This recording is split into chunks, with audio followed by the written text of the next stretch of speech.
এই মুহূর্তের সর্বশেষ আপডেট নিউজ নিয়ে আপনাদের সামনে হাজির হলাম। এখন শুনবেন সংবাদ শিরোনাম। কপাল পুড়ল তারেক রহমানের, গোপন তথ্য ফাঁস। আমেরিকার এক চালে বিএনপির পতনের শুরু, শেষ খেলা দেখাতে যাচ্ছে ডক্টর ইউনুস। আরও জানাবো, এক সপ্তাহের ব্যবধানে 1 ডজন ডিমের দাম 15 টাকা, মাঝারি মানের চাল ও আটা ময়দার দাম কেজি প্রতি 2 থেকে 5 টাকা, খোলা সয়াবিনের দাম লিটারে 5 টাকা বেড়েছে। আপনারা দেখছেন লাইভ নিউজ বাংলা। এতক্ষণ দেখছিলেন সংবাদ শিরোনাম, এখন দেখুন বিস্তারিত। ইতিহাসের পাতায় কিছু স্বীকৃতি থাকে, দেখতে মনে হয় সম্মান, কিন্তু আসলে ভেতরে গলদ আছে। আপনি কি কখনো ভেবেছেন টাইম ম্যাগাজিনের কাভারে উঠে আসা মানেই কি জীবনভরা গৌরব, নাকি অহংকারের আড়ালে লুকিয়ে আছে নিঃশব্দ পতনের অপেক্ষা? সত্যি বলতে কি, ইতিহাস ঘাটলে বারবার নজরে আসে এই স্বীকৃতি সবসময় আশীর্বাদ না, অনেক সময় কৌশলী কোনো কবরের আগাম সংকেত। এখন চারপাশে আলোচনা। তারেক রহমান তরুণ বয়স থেকেই বড়সড় উত্থান পতনের মধ্যে দিয়ে যিনি হাঁটছেন, আজ টাইম ম্যাগাজিনের চোখে বিশ্বের 100 প্রভাবশালী ব্যক্তির একজন।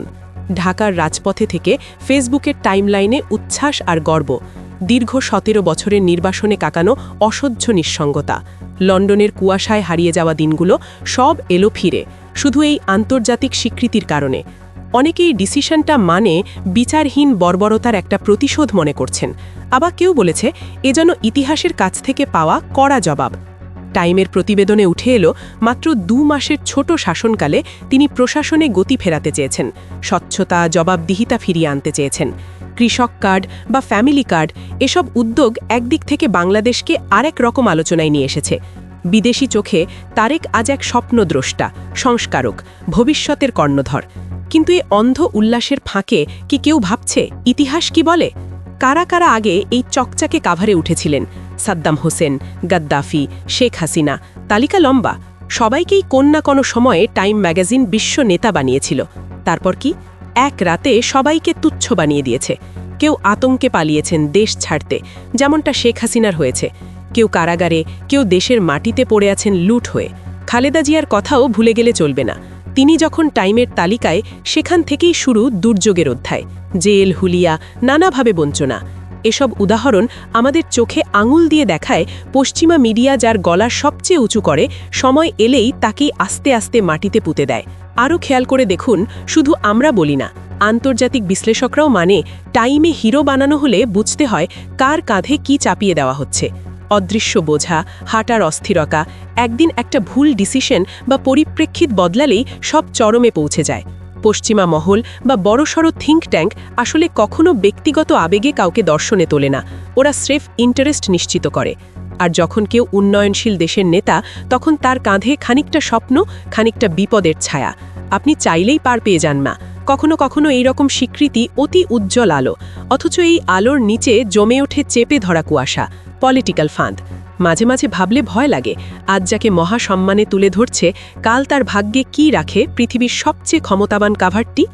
এটাই তো ইতিহাসের নিরিখে টাইমের অভিশাপ, এই টাইম কার্স। প্রথমে শিরোপা, শেষে নির্বাসন। আজকে তীব্র আলোয় মিথ্যে উল্লাসে ভেসে গেলে হয়তো কালটা খারাপ, তাই চোখ কান খোলা থাকা দরকার।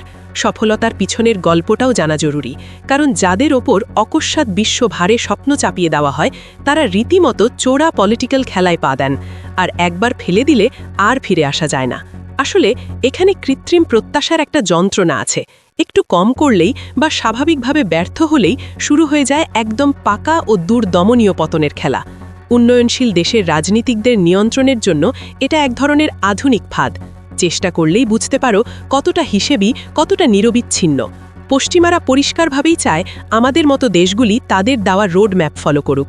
নিজের দেশের স্বার্থ নিয়ে, স্বাধীনতাকে রক্ষা করতে গিয়ে কোনো নেতা যখন এই অদৃশ্য নির্দেশ অমান্য করেন, তারেক রহমানের কথা তো বললেই যায়, তখন আজকের প্রশংসা কাল কিছুতে ঠেকে সরাসরি বিষে রূপ নেয়। তারা মুহূর্তেই তাকে গণতন্ত্রের রক্ষকদের তালিকা থেকে ছুঁড়ে ফেলে ব্যর্থ নেতা কিংবা উগ্রপন্থী হিসেবে, আর বিশ্বজুড়ে প্রচার শুরু হয়। এই মুহূর্তে তারেক রহমানের সামনে শুধু আন্তর্জাতিক মঞ্চ নয়, দেশীয় রাজনীতির ভিতরেও এক অদ্ভুত অস্থিরতা চলছে।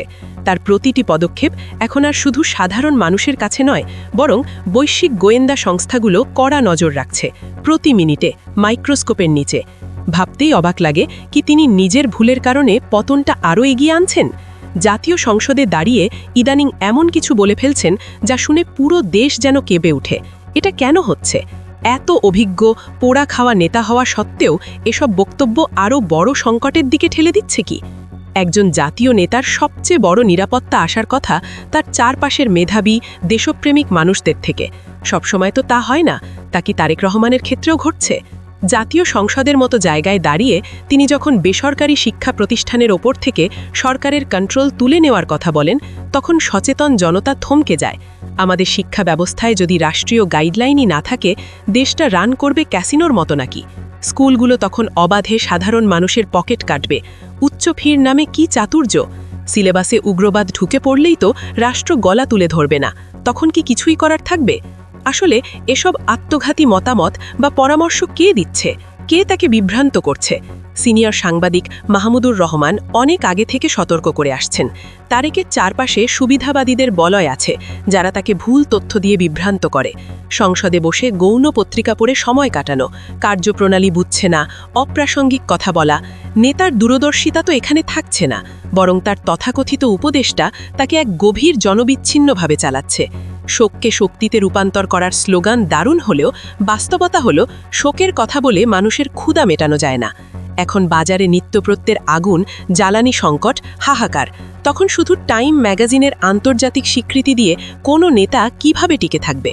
যখন জনরোষ বেড়ে যায়, সেই পশ্চিমা শক্তিগুলো অজান্তে নিজেদের হাত সরিয়ে ফেলে। তারা খুব ভালোভাবে জানে, কোনো নেতা যখন সাধারণ মানুষের থেকে দূরে চলে যায়, তাকে সরানোর জন্য সামান্য ধাক্কা যথেষ্ট। বিএনপির ভেতরে চলছে ব্যক্তিত্বের পূজার এক নোংরা প্রতিযোগিতা। চাটুকারিতা নেতা নেত্রীদের চোখ বন্ধ করে দেয়, বোধ কাজ করে না, জনতার কান্না বুঝতে পারে না। টাইমের প্রচ্ছদ তাকে নতুন করে এক মায়াজালে আটকে দিয়েছে, সবকিছু গ্ল্যামারাইজ করছে। এখন আসলেই আমরা কি এমন একটা সময় সাক্ষী হচ্ছি যেখানে ইতিহাস আবার নিজের দুঃখগাথা লিখছে?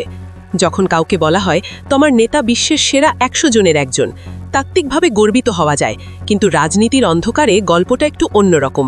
টাইম ম্যাগাজিন যতই তাদের ওপর শ্রেষ্ঠত্বের সম্মান দেয়, আসলে ঘিরে ফেলে অদৃশ্য কাঁটাতারের বেড়া। এটা স্রেফ সম্মান নয়, বৈশ্বিক নজরদারির স্পষ্ট ব্লুপ্রিন্ট। যখন জনক্ষোভ দাবানলে ছড়াবে, তখন এই আন্তর্জাতিক স্বীকৃতি নেতা বা দেশকে ফাঁসির মতো চেপে ধরবে। আজ এইসব পশ্চিমা মোড়লরা কাউকে হিরো বানায়, তো কাল একটু দেরি না করেই তাকে জিরো বানিয়ে ছুঁড়ে ফেলে দেয়। এই নিয়মে বদলায় ইতিহাস, আর আমরা শুধু তাকিয়ে থাকি। সবার আগে সর্বশেষ আপডেট নিউজ দেখতে সাবস্ক্রাইব করে আমাদের চ্যানেলের সাথেই থাকুন। আমাদের নিউজ ভালো লাগলে লাইক, কমেন্টস ও শেয়ার করুন। ধন্যবাদ সকলকে।